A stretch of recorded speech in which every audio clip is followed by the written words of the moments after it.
Muy buenas noches, bienvenidos. Yo soy Mávila Huertas. Esto es 2018 en vivo desde Canal N. Evidentemente, el tema del ministro de Economía, que todavía no conocemos, es la noticia más importante. La incertidumbre por conocer quién será el sucesor de David Tuesta. El presidente Vizcarra anunció en una conferencia de prensa extranjera, es decir, tuvo una reunión con la prensa extranjera y dijo que entre hoy y mañana el nombre se conocería. También dijo que eran 3 los candidatos y entre ellos mencionó un nombre que se ha repetido con mayor insistencia que los otros que todavía no conocemos, que es el del señor José Arista. Para tocar este tema, entender cuál es el perfil que se requiere para el ministro de Economía y Finanzas que sustituirá a David Tuesta y evaluar algunos otros temas de agenda, está con nosotros esta noche el economista Roberto Abusada. Bienvenido, muchas gracias por estar con nosotros. Gracias por la invitación. José Arista es el nombre que más suena para sustituir al señor David Tuesta. Primero quería preguntarle por la salida de Tuesta. ¿Cómo evaluaría usted la forma en que sale el ministro? Es decir, hizo mal el tema del ISC, manejó mal el aumento de los impuestos, hubo una falta de coordinación dentro del Ejecutivo. ¿Cuál es su lectura de lo que pasó con un ministro para que únicamente haya cumplido 64 días, como dice la portada de Perú 21 acá, cayó por el diésel y se vaya a convertir en el 4.º ministro en lo que va de este gobierno? No, aquí el error está en el primer ministro y el presidente. Lo que ha hecho David Tuesta es lo que haría cualquier profesional que le enmienda la plana después de que esos decretos han sido firmados por el propio presidente y discutidos en el Consejo de Ministros. Es más, respecto al impuesto a la renta, el ministro Tuesta fue al Congreso y explicó en un PowerPoint muy detallado todo lo que iba a hacer. Y en realidad lo que iba a hacer en el impuesto a la renta era bastante más importante que lo que ha hecho, ¿Con el selectivo? En el impuesto selectivo, porque en realidad no era que iba a recaudar mucho. Lo que sucede es que si bien tenemos a la SUNAT encima de nosotros y mirándonos todo el día, en realidad la SUNAT no puede fiscalizar a más de 100 empresas. Es tan sencillo como eso. Y aquí la intención de Tuesta era bajar el umbral a partir del cual se empieza a pagar impuestos y vamos a tener a mucha gente pagando impuestos, pero al mismo tiempo se les iba a dar una gran cantidad de posibilidades de deducir impuestos, colegios, salud, etcétera, con lo cual íbamos a tener a 1,5 millones de inspectores pidiendo boletas y ese tipo de cosas. No era el objeto recaudar más. El impuesto selectivo al consumo fue discutido, fue firmado por el presidente y después dieron marcha atrás. Lo peor es que creo que esto es una etapa más de varias, parece ser un modus operandi de ese gobierno. ¿Estamos hablando desde Kuczynski? No, desde gobierno Vizcarra, en particular. O sea, juzgando ¿no? Solamente la gestión Vizcarra. Así es. Y lo que preocupa es que esto viene de atrás. Hace un poco más de un mes yo escribí algo en El Comercio. ¿Gobernando sin instituciones? No, escribí sobre el problema de la inversión, diciendo se están dando malas señales y mencioné varias cosas, ¿no? Primero que se dijo que el crecimiento no depende de la flexibilidad laboral, cuando estamos en todos los rankings mundiales como uno de los países más inflexibles del mundo. Después se dijo una cosa que es relativamente correcta: tía María no va sin licencia social, pero ¿para qué decirlo, no es cierto? Si uno quiere sacar, como sé que el primer ministro quiere que ese proyecto salga adelante. Luego le enmendaron la plana a la SUNAS, que es el organismo que regula las tarifas del agua, en Moquegua justamente, y el ministro pronunció una frase que es... ¿Villanueva? Sí, dijo una cosa: tienen que entender que no se puede aplicar la ley por aplicarla. La ley es para aplicarla. Es para aplicarla. ¿No? Entonces, eso da una mala espina, y sobre todo cuando ya todo el mundo estaba pagando la nueva tarifa y habían 300 gentes protestando. Entonces, allí uno se da cuenta que el gobierno está mirando mucho a a quienes muchas veces sin representación popular hacen mucha bulla, y al otro lado está una gran mayoría silenciosa que quiere que el país avance, que está preocupada por su trabajo diario, etcétera, etcétera, y estas cosas retrasan el país. Lo mismo ha pasado con los peajes. Los peajes representan menos de 3% del costo del transporte en la carga pesada. Sin embargo, buenas carreteras bien mantenidas evitan que los camiones y tractores se malogren, sufran, etcétera, etcétera. Es un gran negocio para los transportistas tener buenas carreteras. En resumen, ¿usted diría que David Tuesta estaba en el rumbo correcto para manejar la economía peruana? No, por ejemplo, yo estaba en desacuerdo con muchas cosas que ha hecho con el selectivo al consumo, porque se presentó como era una cosa como que era algo para reparar lo que se llama en economía externalidades, es decir, no nos gusta, las bebidas azucaradas hacen mal a la salud, pongámosle impuesto a eso, el alcohol hace mal a la salud, el tabaco, etcétera. Pero después resulta que le ponen impuesto a los automóviles nuevos, cuando en realidad lo que deberíamos tener es impuestos a los automóviles viejos, como se hace en algunos países. Segundo, ya está comprobado, y esto lo comprobamos en los años 90, donde los selectivos al tabaco y al alcohol eran muy altos, y en cada esquina a uno le vendían los famosos Marlboro y el tabaco, y al eliminarse, no al eliminarse, sino al bajarse sustancialmente, aumentó muchísimo la recaudación. Entonces, esas cosas yo estaría en desacuerdo. Ahora, no era tan importante tampoco, porque todo el selectivo al consumo en general no llega a ser un punto del Producto Nacional Bruto, el que ya existe. Y esto lo que iba a hacer, iba a aumentar en 1/3 de 1%, 1/3 de 1% la recaudación, ¿no? Si es que no había contrabando, o sea, no era tan importante. Entonces, no era como para armar tremendo lío, pero a la primera cosa, por ejemplo, ahora se les ha prometido a los transportistas para que paren el paro, valga la redundancia. Sí. ¿Qué se les ha prometido? Devolver no solo lo que se ha aumentado. Claro, devolver más. Más, ¿no? Pero, entonces, ¿y cómo se explica una decisión de esa naturaleza? Bueno, sencillamente el gobierno está tomando decisiones peligrosas por no crearse en el corto plazo pequeños problemas. Imagínense qué pasa ahora con la huelga de los maestros, después vendrá la de los... Con cualquiera que haga huelga, en realidad. Entonces, están mandando un mensaje, tú protestas, yo cedo, ¿no? Lo cual no quiere decir que no hay que conversar, porque hay que dialogar con todas las fuerzas. Muchas veces el problema es que con quien termina uno dialogando son gente que no tiene la representación popular. Un frente de defensa no ha sido elegido. Sí, ¿no? acá tengo una columna que es justamente la que yo le citaba, Gobernando sin instituciones, donde usted dice, a excepción del Banco Central y unas pocas islas dentro del aparato del Estado, se puede decir que todos los gobiernos en este siglo han eludido la tarea de construir mejores instituciones. Y termina diciendo esto. Es además una columna del 29 de mayo de este año, desde hace muy poco. Dice, hoy se percibe al gobierno como persiguiendo un solo objetivo, el de durar, cuando su principal obligación es la de gobernar. Vizcarra está pretendiendo durar, pero no está gobernando. Yo conozco a Vizcarra de mucho tiempo porque en el Instituto Peruano de Economía hemos seguido mucho la muy buena gestión que ha hecho en Moquegua. Realmente lo que hizo en educación, lo que hizo para obtener la licencia social, entre comillas, para Quellaveco, fue muy inteligente. Es agrupar la mina con la carretera, con la posta, con el hospital. Eso es muy inteligente y convencer, ¿no?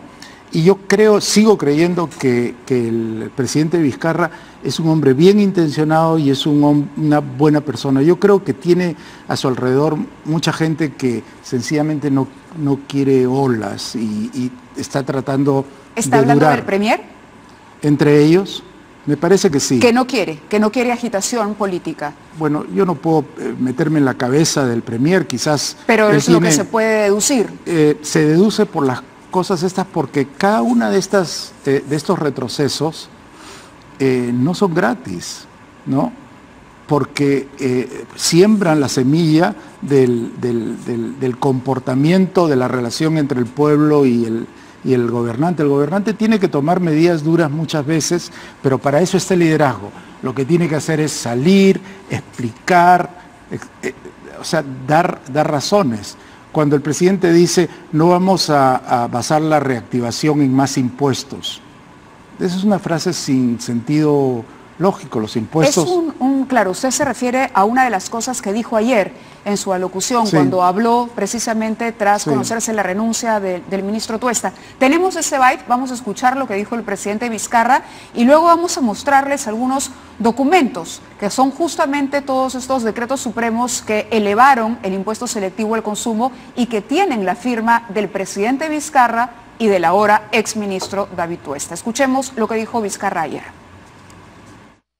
Vamos a mejorar las cuentas fiscales, mejorando la fiscalización y la administración tributaria. El crecimiento del país se logrará en base a inversiones y a una mejor recaudación, no a costa del incremento de tasas impositivas. En este proceso, junto con el Premier, hemos decidido realizar modificaciones en el gabinete, a fin de seguir avanzando en los objetivos planteados. Por eso, hemos aceptado la renuncia presentada por el ministro de Economía, a quien reconocemos sus logros en esta etapa y agradecemos profundamente su compromiso y el servicio brindado al país en estos meses de duro trabajo. Es lo que dijo el presidente de la República y ustedes pueden ver aquí el famoso decreto supremo 091-2018. Modifican el literal A del nuevo apéndice cuarto del texto único ordenado de la Ley del Impuesto General a las Ventas e Impuesto Selectivo al Consumo. Esta es la norma legal que se publicó en el diario El Peruano y si nos vamos al final de la norma, dice el presente decreto supremo es refrendado por el ministro de Economía y Finanzas, dado en la Casa de Gobierno en Lima a los 9 días del mes de mayo del año 2018. Firman Martín Alberto Vizcarra Cornejo, presidente de la República, David Alfredo Tuesta Cárdenas, ministro de Economía y Finanzas. Entonces, está claro que aquí hubo un problema que no fue entre Vizcarra y Tuesta, porque para firmar esto, Vizcarra tiene que haber estado de acuerdo, si no, no pondría su firma. Así es. Entonces, alguien que no quería esto tendría que haber sido Villanueva. ¿No es cierto? Ahí estamos. Yo no puedo contestar eso. Hay una información en el diario El Comercio hoy que da cuenta, por ejemplo, de un distanciamiento entre Villanueva y Tuesta cuando se refiere él al tema del impuesto a la renta y a bajar esta cifra sobre la cual se aplicaría, ¿no? Estos 2.000 soles sobre los que se empezaría a tributar. Y cuando le enmienda la plana el presidente del Consejo de Ministros y dice que no se está tocando ese tema. Según la crónica del Comercio, es en ese momento que se rompe la relación con el Premier y entonces el ministro pasa a tratar directamente con el presidente y es más, según la información del Comercio, presenta su renuncia directamente ante Martín Vizcarra. Yo quería mostrarles este decreto porque realmente preocupa que el presidente de la República firme este decreto que hemos leído ahí y que luego también sostenga o avale esta acta de reunión donde se dice que se le va a devolver el impuesto selectivo al consumo a los transportistas, justamente de lo que veníamos hablando. Entonces, ¿qué piensa el presidente Vizcarra? Presidente, va la pregunta para usted. ¿Se debía, como dijo acá, o como lo sostuvo firmando este decreto supremo, o más bien cree que hay que devolver ahora el impuesto que usted mismo hace poquito nada más dijo que había que subir? Eso es lo que preocupa. ¿Cuál debería ser el rol del ministro de Economía? Porque también se ha criticado el hecho de que se haya perjudicado, de que se haya degradado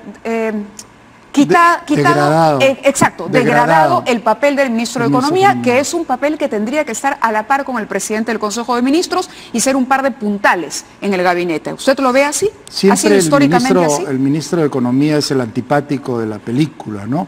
Porque tiene que guardar las cosas que van a tener impacto en el largo plazo. Pero, señora Huerta, yo no quisiera meterme al tema político, al tema de los dimes y diretes y cuándo se peleó y cuándo no se peleó, porque yo realmente pienso que el presidente es una persona bien intencionada. Yo pienso además que las cosas están mejorando, ¿no? Y que esta serie de contradicciones y marchas y contramarchas van contra los intereses de la institucionalidad del país. Vamos a tener buenas noticias en la economía cuando se publique el crecimiento de abril. Va a ser seguramente más de 6%.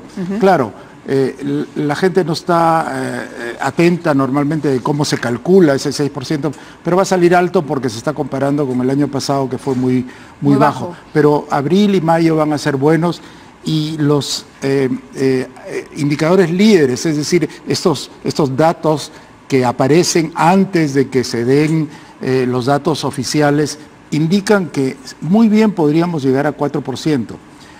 Pero yo leo una reflexión. En el 2012, cuando crecíamos pues 6, 7%, hubo un mes en que crecimos 4% y hubo un escándalo nacional. Hoy día estamos aspirando a 4%, y 4% no alcanza para dar empleo a los 300.000 jóvenes que entran a la fuerza laboral.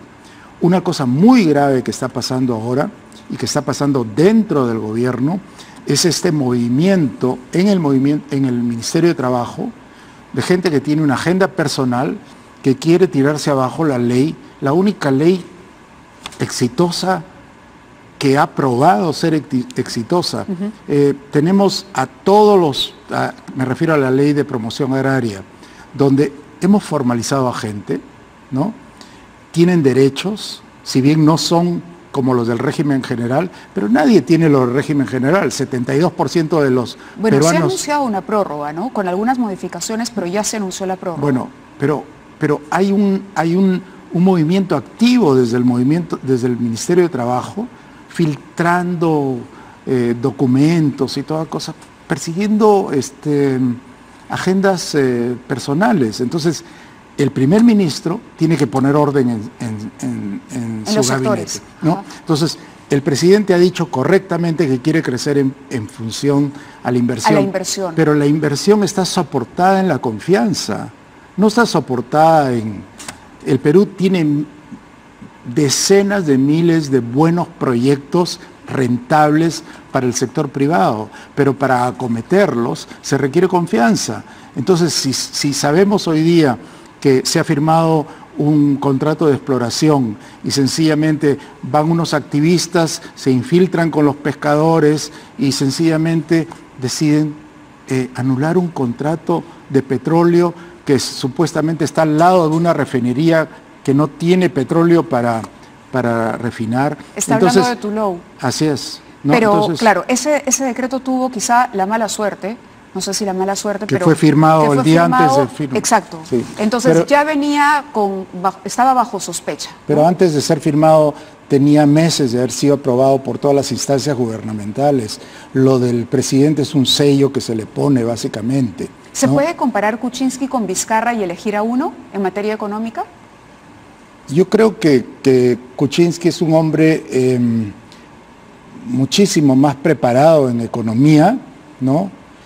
Y que sencillamente erró el camino. Pero la gestión, lo que está lo que va de la gestión, no podemos hablar de 2 meses, hablar de 2 meses. Lo que sí, el propósito de todo este discurso que le estoy dando, con su perdón, es para evitar pedir que no se siembren vientos porque se cosecharán tempestades, ¿no? Y estos son pequeños vientos, ¿no? Imagínense, el Perú necesita carreteras por todas partes. Nuestros peajes no son los más altos de la región, ni mucho menos. Vaya usted a Chile o a Brasil o a cualquier parte, y sin embargo se está poniendo en riesgo todo el sistema de concesiones de carreteras, ¿no? Lo mismo, hay proyectos parados que tienen oposición de mucha gente, ¿no? Pero la oposición es la oposición vociferante, y la gran mayoría de los peruanos que queremos progreso estamos callados. Tengo una última pregunta. El único nombre que se conoce hasta ahora es el del señor José Arista. ¿Tiene el perfil para ser el próximo ministro de Economía? Yo creo que sí. Para empezar, ha sido el jefe de gabinete del ministro Tuesta y es un hombre que ha estado muy ligado al Ministerio de Economía por muchos años. Sorprendió cuando se presentó de gobernador o presidente de la región Amazonas. Es un hombre que ha estado muy ligado a la labor presupuestal, o sea, conoce por adentro las tripas del aparato público. Así es. El presidente habló de 3, ¿conoce a los otros 2? No tengo la menor idea. No tiene idea.